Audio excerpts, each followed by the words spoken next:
The Brooklyn Bridge killed at least 20 men during construction.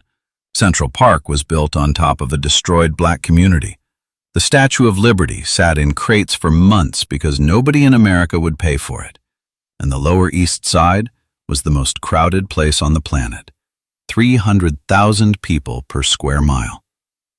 I rebuilt 1880s New York in AI. Every landmark is still standing.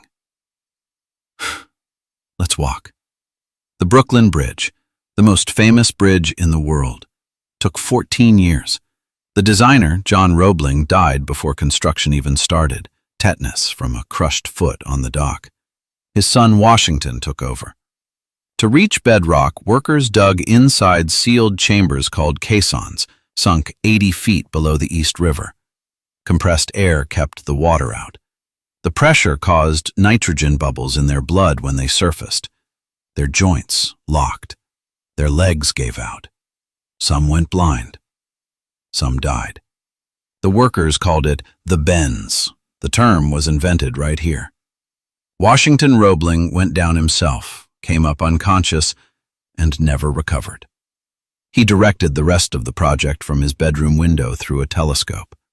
His wife Emily took over on site, learned the engineering herself, managed the crews, dealt with politicians. She was the first person to cross the finished bridge in 1883. At least 20 workers dead. Immigrants earning $2.25 a day. You can walk across it today for free. The Lower East Side. Between 1880 and 1900, 9 million immigrants arrived in the U.S. Huge numbers ended up here. 300,000 people per square mile, denser than anywhere in Calcutta or London. Tenement buildings, 5 to 7 stories, 25 feet wide. Apartments in the middle had no windows. The only ventilation was an air shaft between buildings, so narrow that garbage piled up at the bottom and no daylight reached the lower floors. 1 toilet per floor. 20 families sharing it. Families of 10 in 2 rooms, one of which doubled as a garment workshop 16 hours a day. Jacob Riis photographed the inside of these buildings in 1888 using flash photography. First time Americans saw what was actually happening. Children sleeping on floors, entire families working by candlelight. The Tenement Museum on Orchard Street is a preserved building from this era. Same rooms, same dimensions. You walk in and feel exactly how small the space is. Central Park. 843 acres, 42 million visitors a year.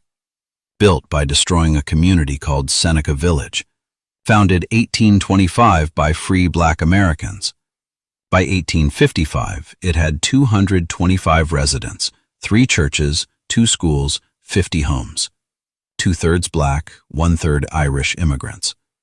In a city where black men needed $250 in property to vote, Seneca Village was one of the few places they had that right. 1857, the city seized the land through eminent domain. Police removed anyone who refused to leave.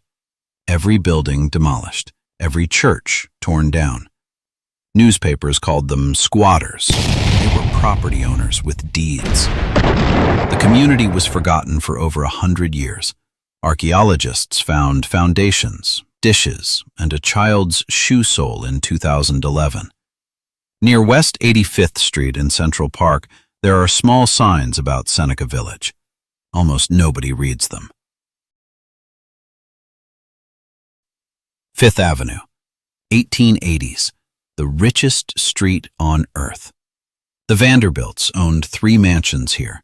William K. Vanderbilt's French chateau at 52nd Street cost $3 million, about $100 million today. Andrew Carnegie built 64 rooms at 91st Street, now the Cooper Hewitt Museum, still visitable. Mark Twain named this era the Gilded Age. Gold on the surface, rot underneath. The top 1% owned more than the bottom 99% combined. Actual statistics from 1890. 1 mile east of these mansions, Children as young as 5 rolled cigars in tenement apartments. Same city, same decade. 20-minute walk between the richest people in history and the most crowded slum on Earth. The Statue of Liberty, a gift from France. France paid for the entire statue. America just had to build the pedestal, about $250,000, roughly $6.5 million today. The governor vetoed funding. Congress refused. The fundraising committee went broke. The statue arrived in 214 crates in June 1885 and sat on the dock for months. Boston offered to take it. Philadelphia and San Francisco made bids. Joseph Pulitzer, a Hungarian immigrant and newspaper publisher, asked ordinary Americans to donate anything, even a penny, promised to print every donor's name. A kindergarten class in Iowa sent $1.35. Over 120,000 people contributed, most under $1. The pedestal was built. The statue was dedicated October 1886. The symbol of America, saved by immigrants and children sending pennies to a newspaper, while millionaires refused to help. Ellis Island, right next to the statue, opened 1892. 12 million people processed here over 6 decades. Doctors stood in the hall watching the lines. A limp, a cough, a clouded eye. They pulled you out and chalked a letter on your coat. H for heart, L for lameness, X for mental illness. Fail the exam, back on a ship home. 2% rejected. That's 250,000 people. Families split at the door. A father denied while his wife and children walked through. The immigrants called it the Island of Tears. The Great Hall is a museum now. Same ceiling, same floors. A database on the wall lets you search for your ancestors. 65 million Americans trace their family through that room. Broadway crosses Fifth Avenue at a sharp angle. The Flatiron building sits at that intersection. 1902, 22 stories. People thought it would blow over in the wind. It didn't. But it became the symbol of what was about to happen. Steel frame construction, elevators, electric light.